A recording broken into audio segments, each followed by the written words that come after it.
Picture this. A spoiled, entitled heir waltzing into your home, your sanctuary, brazenly announcing he's taking your wife for a couple of nights. How would you handle that? And, to add insult to injury, he doesn't stop there, he starts hurling threats your way. My first instinct was to plant my fist squarely on his smug face, but I decided to take a different approach. It wasn't like I was in the best mood to begin with. That Thursday afternoon, I had just wrapped up loading tools into my pickup truck after an exhausting day. The client I'd been working with for the past 2 weeks had been infuriatingly indecisive about a custom staircase design. Every time I thought we were on track, he'd demand yet another change. That morning, his latest revision was so extensive, I had to dismantle a good chunk of the work I'd already completed. To make matters worse, the changes meant I'd need to consult both the architect and engineer to redraw the structural plans. Thanks to this, my next day would be unexpectedly free. A mixed blessing. I'm Lucas Robertson, a 34-year-old craftsman and owner of a boutique carpentry business specializing in high-end, artistic staircases. My clients are the elite, mansion owners, luxury hotels, upscale restaurants, and corporate offices. Folks willing to shell out $50,000 or more for a custom piece of art. I've been married to Amelia Carter, a 29-year-old attorney specializing in commercial and intellectual property law, for 4 years. Amelia is sharp, ambitious, and focused on her career, which is part of the reason we haven't started a family yet. She wanted to solidify her position at her firm, Harrison, Boylan & Hendricks, first. When I got home around 4:30 p.m., I was surprised to find Amelia's car already in the driveway. It was unusual. On Thursdays, she typically worked late to wrap up her week early. Intrigued, I entered the house through the back door, the route I always took after a day at the construction site. Noticing a slight drop in water pressure, I wondered if Amelia might be upstairs using the shower, a rare occurrence since she preferred to shower in the morning or just before bed. After changing into more comfortable clothes, I headed upstairs to see what was going on. Sure enough, Amelia had just finished showering and was getting ready.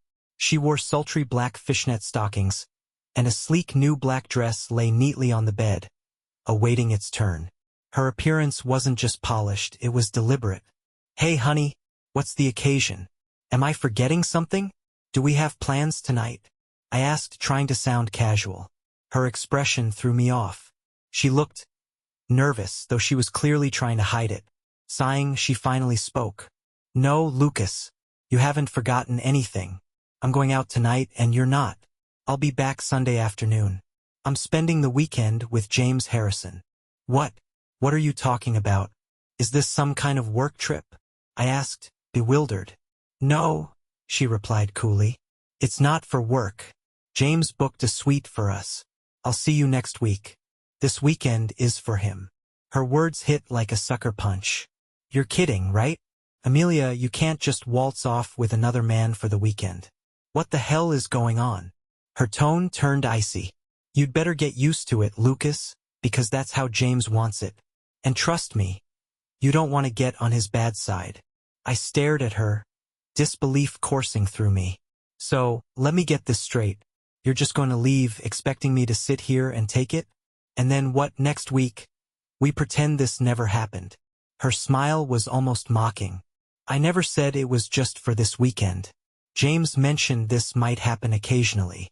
You'll just have to accept it. It'll be easier for you if you do." Anger surged. "Amelia, you'd better think this through.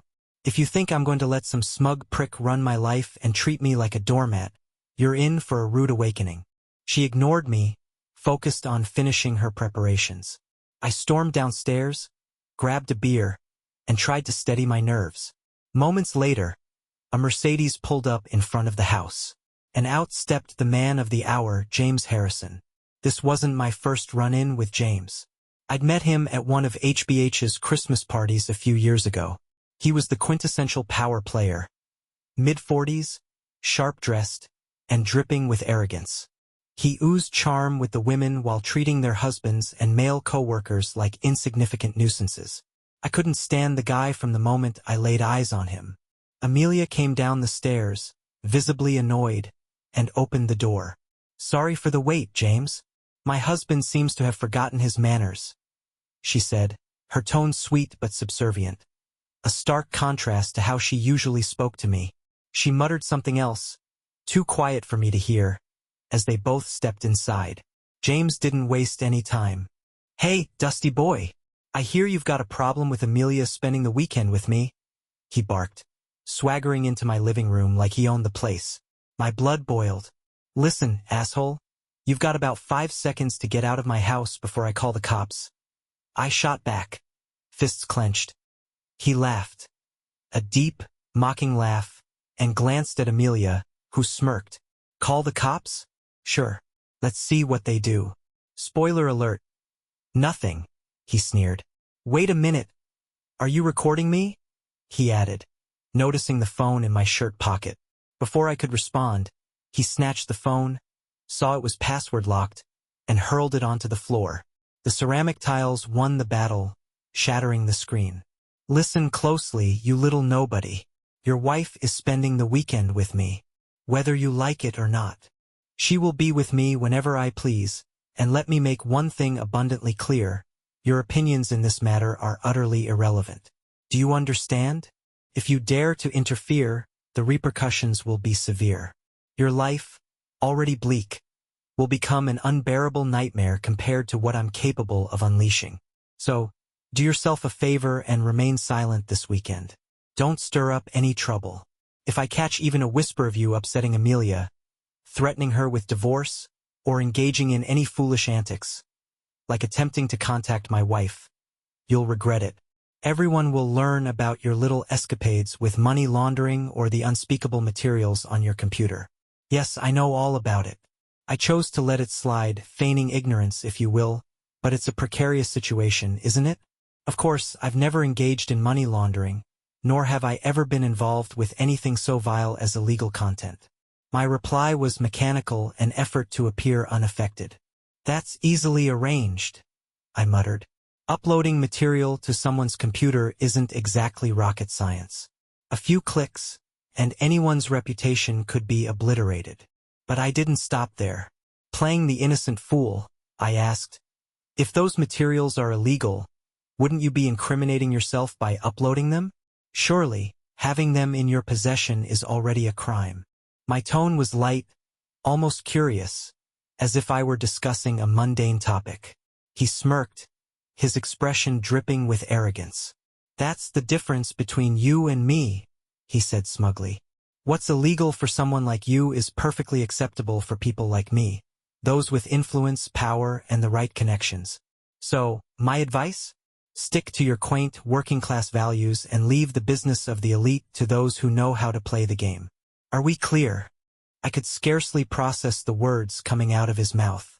It sounded so absurd, like dialogue from a bad comedy film. Yet the man in my living room was deadly serious. Before leaving, he added one more thing, as if to twist the knife. "Oh, and don't think about retaliating against me or Amelia. That includes seeking comfort in someone else's arms. I wouldn't want you catching something and passing it along to Amelia, and by extension, to me.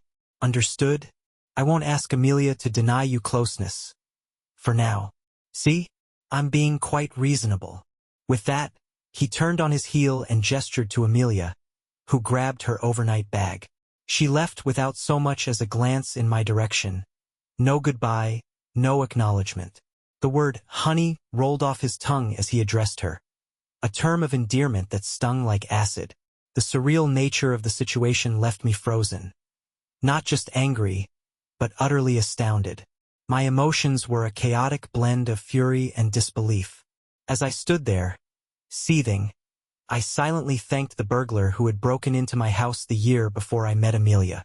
That incident had compelled me to install a comprehensive surveillance system, motion-activated cameras and voice-recording microphones, all synced to a secure cloud.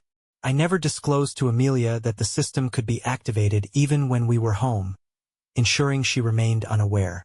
Before she opened the door for that detestable man, I'd turned it on. At the same time, I began recording on my cell phone, a deliberate decoy. I hoped James would notice the phone, assume he'd disabled the only recording device, and lower his guard.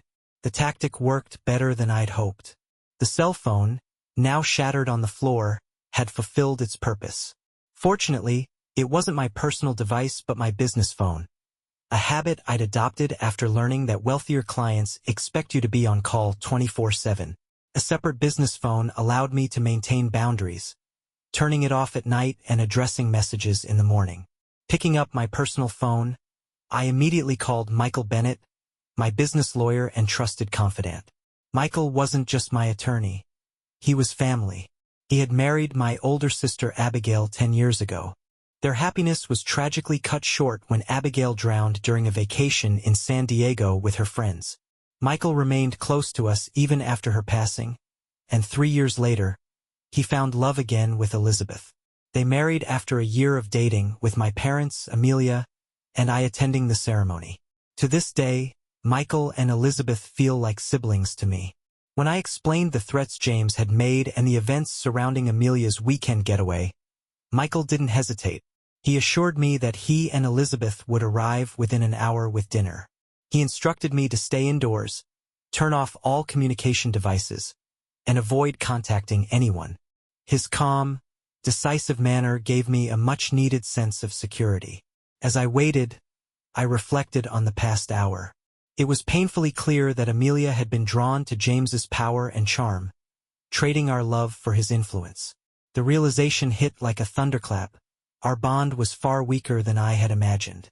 I thought back to how it all began, 5 years earlier, at a friend's birthday party. She was a stranger to me then, the sister of the birthday boy's army buddy stationed in Afghanistan. We'd hit it off immediately, our connection blossoming into a week of dating that led to marriage the following year. Back then, I worked for Richard Foster, a talented woodworker who owned a small business. While Richard Foster excelled in his craft, his accounting and management skills were severely lacking. He'd hired me part-time while I was in college to handle his bookkeeping. Within months, he secured 3 major contracts, far more than he could handle alone. When he asked for my help in the field, I willingly stepped up. In the beginning, my work mainly revolved around small tasks, running errands, picking up supplies, and assisting with the handling of bulky materials. However, it didn't take long for my quick learning and knack for the job to stand out. Once I got past the initial challenges, I was soon able to handle simpler projects on my own and became an essential part of the team for more complex assignments. Despite earning my accounting degree, I discovered a deep satisfaction in hands-on work, which led me to pursue an apprenticeship.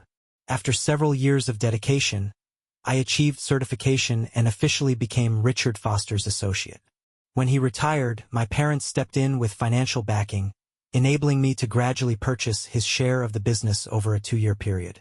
While some of the lawyers at HBH sneered at me as a blue-collar shop worker, I didn't let it bother me. My company was thriving, strategically focusing on fewer but more lucrative projects. Recently, I'd even hired 2 assistants, and my net income had surpassed that of many attorneys in my wife's circle. Yet, even Amelia was oblivious to the extent of my success. My thoughts were interrupted by the sound of the doorbell. Elizabeth and Michael arrived, carrying bags of Chinese takeout and a 6-pack of beer. "Lucas, are you okay?" Elizabeth asked, pulling me into a comforting hug. Her genuine concern was palpable. "I can't believe Amelia did this to you. It's not like her," she added hesitantly. Michael embraced me in turn, his presence steadying. "Don't worry, buddy. We'll figure this out together. Let's eat first, and then I'll take a look at that recording," he assured me. Over dinner, I recounted the humiliating reception I'd received upon arriving home earlier that afternoon. Afterward, I retrieved my laptop and pulled up the files containing both the video and audio recordings. The clarity of the captured conversation was striking. "I can't believe what I just heard," Michael exclaimed, visibly taken aback. "What an arrogant piece of work," I commented dryly. "Arrogant? More like a complete idiot," Michael retorted. "This guy's, what, 40, 42? That should mean he has over a decade of legal experience, maybe 15 years. He's not a novice, but his ego blinds him.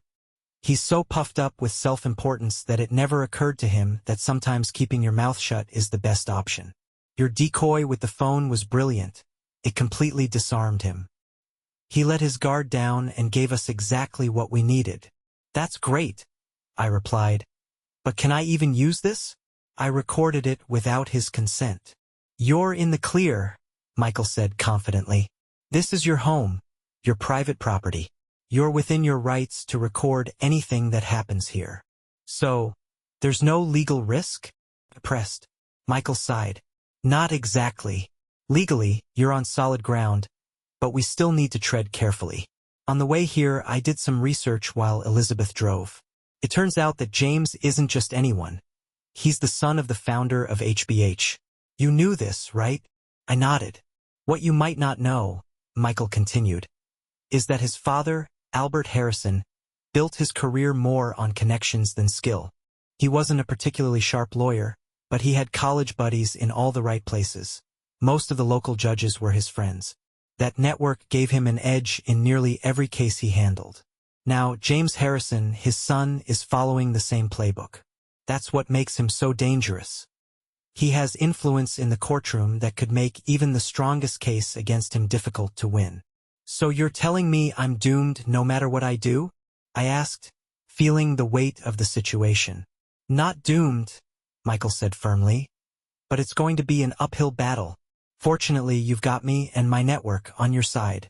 The key is gathering ironclad evidence, and I've got a plan. But you just said the judges will side with him, I pointed out. They will, unless we take this to criminal court, Michael explained. That's where we'll aim. Our conversation was interrupted by a knock at the door. A petite brunette stood on the porch holding a small bag. Mr. Robertson? She asked politely. Hi, Megan. Come on in, Michael called out. Lucas, this is Megan Kelly. She's a computer expert at a private investigation firm I often work with. I reached out to her after we spoke earlier. Megan joined us and listened intently as I outlined the threats James had made, particularly his intention to plant incriminating material on my computer. When she heard the recording, her expression hardened. Here's the deal, Megan began, her tone professional. We're looking at two possible methods he might use. The first, and more likely, scenario involves him physically accessing your computer. He'd change the timestamps on the files to make it look like they were there before his visit. If that happens, your surveillance system should capture everything. Just make sure the cameras are recording before you leave the house. She pulled a sleek gray device from her bag. The second possibility is remote access. This module will monitor all activity on your network, recording any attempts to upload or download files. To protect yourself, transfer all your personal and sensitive data to an external drive and wipe the computer clean. I'll help you do this to ensure nothing important gets left behind. Her confidence was reassuring, and it was clear she was an expert in her field. Michael chimed in. Let's get started, Lucas. Right now, the only solid evidence we have is the recording. If you tried to take legal action based on that alone, the case could be dismissed, especially with James's connections. Public opinion tends to downplay blackmail, and his friendly judges might brush it aside. But if he actually goes through with uploading illegal content to your computer, that changes everything. Think about it, he continued. If he reports you for possession of illegal material, we'd have a clear timeline showing it was planted. With the advance warning he gave you, which we've recorded, we'd have an airtight case in criminal court. Even his judicial allies would distance themselves from him. No one wants to be associated with someone tied to exploitation. For the first time all day, I felt a glimmer of hope. If James really was foolish enough to try his scheme, we'd be ready. This is both disturbing and sick, I remarked, shaking my head. Yes, but James himself is just as twisted, Michael replied grimly. One more thing. Can you avoid using your computer for the next few days? If James moves forward with his plan and involves the police, they'll likely inspect the computer to see if anyone accessed the illegal files after the upload. If you don't use it at all, the logs will stay clean, which will work in our favor. Also, ensure that your phone doesn't connect to your home Wi-Fi during this time. He might try to use your phone instead of your computer for his scheme. Megan worked efficiently, installing the surveillance module while also erasing all sensitive information from both my computer and phone, including important company documents. The module will record and send us copies of any attempts to access your network, she explained. I'll update you both once I have something. Best of luck, gentlemen, she added before leaving. All right, Michael said, turning back to me. Let's deal with the practical stuff now. Do you want to start the divorce proceedings immediately? Or would you prefer to wait and see if there's any chance of working things out when Amelia returns? No, I said firmly. I want the divorce now.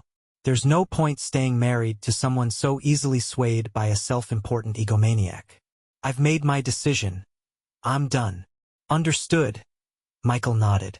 I'll contact Catherine Morris first thing tomorrow. She's the best family lawyer in our office. She'll make sure this gets handled efficiently and fairly. Good, I replied, appreciating his proactive approach. Michael reassured me that Catherine would reach out to me as soon as possible and promised I'd find her both professional and easy to work with. We discussed a few more details, and I provided him with the access code to my surveillance system for real-time updates and cloud-stored recordings. By the time Michael and Elizabeth left, it was past 11 p.m. I took a sleeping pill to calm my nerves and fell asleep within half an hour. The next morning, at 8:30 a.m., Catherine called. She had already spoken to Michael and was up to speed on my situation. She asked me to come to her office at 11 a.m., and I agreed. During our meeting, Catherine expressed her sympathies and acknowledged James Harrison's reputation. Fortunately, she said, since you purchased the house before you married Amelia and her name isn't on the deed, the property remains yours. With no children involved, she assured me the divorce process would be relatively straightforward. However, I was concerned about my business. Could she force me to sell it and divide the proceeds? I asked anxiously. Catherine immediately summoned Michael, who quickly joined the meeting. Relax, Lucas, he said. Your marriage contract clearly states the company is solely yours. Amelia has no claim to it. They might try to argue otherwise, but legally, they don't have a leg to stand on. Feeling reassured, I wrapped up the meeting at 12:30 p.m., following Catherine's instructions on handling the financial aspects of the divorce. She promised Amelia would be served the papers at her office on Monday. After replacing my damaged phone, I spent the rest of the weekend working in the yard and catching up on my favorite TV shows. Although my anger toward Amelia simmered, I found it hard to fully grasp the reality of our crumbling marriage. I anticipated a period of grief eventually, but at that moment, my emotions were too raw. As Sunday evening approached, I debated whether to sleep in the guest room or relegate Amelia to it. Ultimately, I decided it was my house, and since she had walked out on me, I wouldn't share my bed with her. I moved all her belongings into the guest room and installed a lockable doorknob on my bedroom, keeping the key in my pocket. When I heard James's car pull into the driveway that evening, I activated the surveillance system. From the living room, I watched as Amelia indulged in a prolonged kiss with James before stepping out of the car. She waved as he drove away, then entered the house. Feigning indifference, I remained seated, pretending to read a book. "Hi, honey," she said with forced cheerfulness. "How was your weekend?" Without looking up, I replied flatly, "Fine." Her forced smile faltered. "Oh, great. Continue sulking, then. James warned me you'd act like this, so predictable. You lack the intelligence to understand my needs or the maturity to acknowledge your own failures." She spat, her mask slipping. With that, she stormed upstairs. I began counting. 1, 2, 3. "Lucas Robertson, did you put a lock on our bedroom?" she shrieked. "Correction," I called back calmly. "On my bedroom. Your things are in the guest room. That's where you'll stay until you find an apartment." "This is ridiculous. Just wait until James hears about this." "This wasn't part of the agreement," she shouted. "Agreement? What agreement?" I asked with mock confusion. "I haven't agreed to any of your partner's nonsense. You can stay in the guest room or leave entirely. Maybe Harrison's wife has room for you in her marital bed." Amelia glared at me but said nothing. She stormed into the guest room and slammed the door. I followed her upstairs and, through the closed door, called out, "By the way, what was in this so-called agreement for me? Care to explain?" Silence. 15 minutes later, I returned downstairs, my phone buzzing with text messages from an unfamiliar number. "What's this I hear, Cook? You locked Amelia out of her own room?" I thought I made myself clear. Even someone like you should understand. For tonight, I'll overlook your childish tantrum. Tomorrow, you'll cook Amelia's favorite dinner and apologize. If you behave all week, I'll allow her to spend time with you next weekend. Fail to comply and you'll learn just how serious my threats are. No questions. Clear? I stared at the screen, incredulous.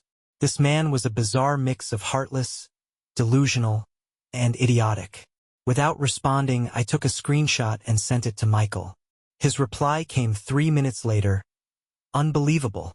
This guy thinks he's untouchable, but he's just a first-rate fool. Keep all the messages intact, and don't reply. Let him dig his own grave." James sent a few more texts, but I left them unread. Eventually, James stopped reaching out. I didn't see Amelia again that evening. I locked my bedroom door, ensured the surveillance system was still recording, and sent a message to one of my assistants, letting him know I'd be coming in late the next day. I waited until I was certain Amelia had left the house in the morning before getting up and preparing for the day. As I made breakfast, I downloaded the previous night's recordings from the surveillance system. Amelia hadn't emerged from the guest room until this morning, using the guest bathroom for a quick shower before leaving the house without eating. Surprisingly, she hadn't tried anything suspicious with my computer, contrary to my expectations. While finishing up my coffee, I received a text from Catherine Morris. "Hi Lucas. Just confirming that the divorce papers will be served at 10:15 this morning. I've informed Michael as well. Try to have as good a day as possible, considering everything."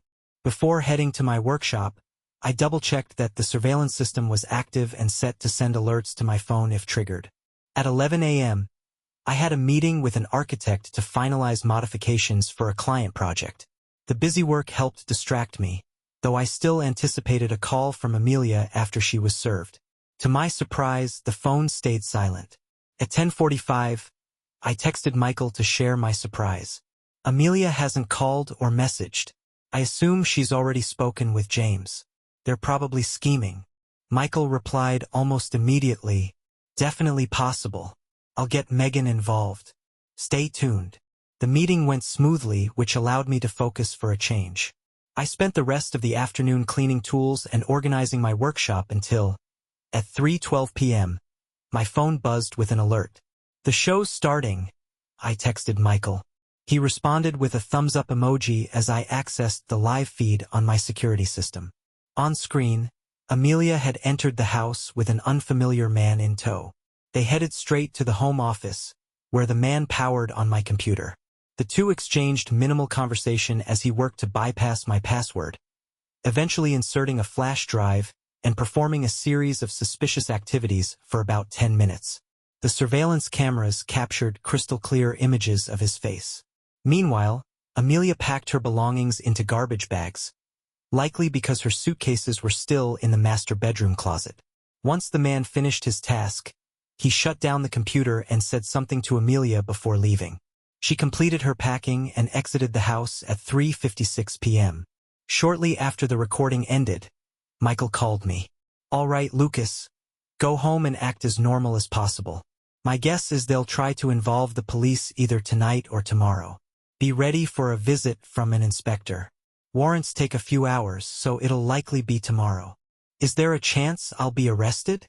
I asked nervously. "There's always a possibility," Michael admitted. "If it happens, stay silent. Don't answer any questions. I've already contacted Stephen Parker, a top-notch criminal defense lawyer. He has all the relevant information, including your recordings. He says this will be the easiest case he's ever handled." Before we hung up, I gave Michael access codes for the alarm system and surveillance recordings, just in case. The drive home was tense, my anxiety climbing with each mile. The evening passed uneventfully. No police visits, no calls from Amelia, and no taunting messages from James. I made myself a sandwich, watched some TV, and resisted the urge to tell my parents about the situation.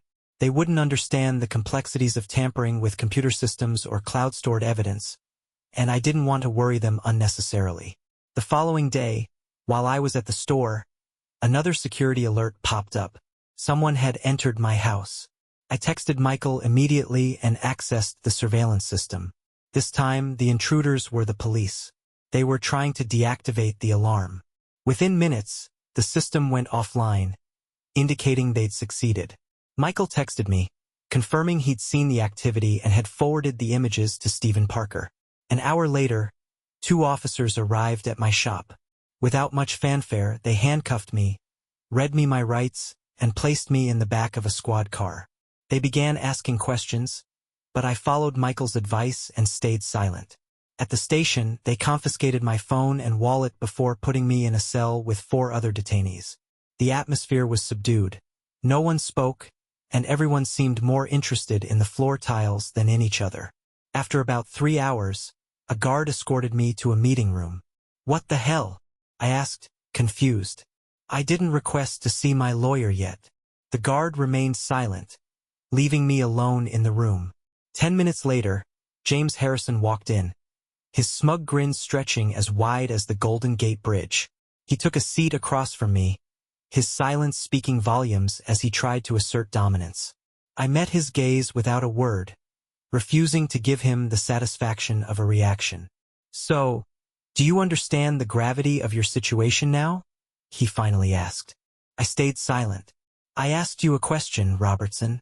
Answer me, you insignificant little bug," he snapped. Still, I refused to speak. "It's your word against mine," James continued, leaning back in his chair. "A carpenter versus one of the most prominent lawyers in this city. Who do you think the court will believe?" His smirk never faltered. "Well, it seems like you need some time to think this over," he said, standing up. "Maybe a night back in your cell will help clarify things. Let's continue this chat tomorrow morning, shall we?" He left, and I was escorted back to the holding cell, now slightly less crowded. Later that afternoon, I was summoned again to the meeting room. This time, a tall blonde man with a stern, no-nonsense demeanor awaited me. He looked like he meant business. As I entered the room, the tall blonde man rose to greet me. "Good afternoon, Lucas. It's a pleasure to meet you. I'm Alexander Blake. Please just call me Alexander. Michael reached out earlier today, but he couldn't get through to you. Given the situation, we suspected you might have been arrested and brought here." Alexander's demeanor was calm but professional, which helped ease my tension. I recounted the events of the afternoon, including the unsettling visit from James Harrison. Alexander's jaw tightened as he listened, though he remained composed. "All right," he said when I finished. "You'll appear before a judge tomorrow morning. Expect a hefty bail amount. But don't worry, Michael will handle it. I know spending a night here won't be easy, but stay strong. Michael and I are both in your corner. In the meantime, continue refusing to answer any questions. I've officially taken on your case, and I'll make sure Harrison doesn't get away with this." The next day, I stood before a judge, maintaining my plea of not guilty to the absurd charge of possessing illegal materials. Bail was set at $25,000, and I was released later that afternoon. While I was prohibited from leaving the city or contacting Amelia, Harrison, or anyone from their firm, I was at least allowed to return to my shop and resume work. The police returned my phone and wallet, and Alexander took me out for a late lunch to discuss the case in greater detail. "I kept things vague at the station," Alexander explained, "but after doing some digging, I've uncovered quite a bit about James Harrison. Let me reassure you about a few things. First, the timeline is fishy. They brought you in before they even completed the search of your house, which is irregular. Second, the fact that Harrison was allowed to visit you despite restrictions on your communications suggests serious misconduct. This whole situation reeks of orchestration, and that's illegal. But what about Harrison's influence over judges?" I asked, still wary. Alexander's expression softened into a knowing smile. "He has friends, sure, but not all of them. You can't make that many allies without creating a few enemies along the way. Trust me, we'll find a way around his connections." I sighed. "I have no idea what's waiting for me at home. I just hope Amelia and her conniving partner didn't clean me out." Don't worry about that, Alexander reassured me. Michael went to your house as soon as the police left, rearmed your system, and set it to record again. Nobody's been there since. After retrieving my car from the shop, I headed home for a much-needed shower. On the way, I received a message from my architect confirming client approval of the updated plans. A small but welcome relief. When I arrived home, the place was a disaster. Every room had been searched. The computer, of course, was the centerpiece of their supposed investigation, but I knew they wouldn't find anything incriminating. As I cleaned up the mess, I finally broke down, shedding tears for the first time. Just a week ago, I was a man content in what I thought was a solid marriage. Now, I was a suspect in a fabricated crime, facing divorce, and targeted by my wife's manipulative boss. How had it all unraveled so quickly? At least the media hadn't picked up the story. It seemed they were preoccupied with a brewing scandal over a multi-billion-dollar hole in public finances, sparing me from their scrutiny. Later that week, Alexander called with good news. Lucas, all charges against you have been dropped. The inspector assigned to your case is known for being tough, especially on matters of blackmail. Unswayed by Harrison's influence, he's filed charges against James Harrison for blackmail, evidence tampering, and possession of illegal materials. Amelia is also being charged with conspiracy in these crimes. I let out a deep breath. Finally, a small measure of justice. Shortly after Alexander's call, Michael reached out, inviting me to dinner that evening. On the way to Michael's, my family law attorney, Catherine Morris, called. Lucas, she began. I have some news. Amelia's lawyer contacted me this afternoon. She's ready to sign the divorce papers without requesting any changes. However, she has one condition. She wants a private, one-hour meeting with you. She suggested it take place at my office. The idea of seeing Amelia again made my stomach turn, but I reasoned it could expedite the process. Let's do it, I told Catherine. I want this over with as quickly as possible. That evening with Michael and Elizabeth was the first time in weeks I felt any sense of peace. Elizabeth had prepared a delicious meal of coconut shrimp and rice, and their company provided a welcome escape from the chaos. By the time I returned home, I felt grounded again. The meeting with Amelia was scheduled for the following Wednesday.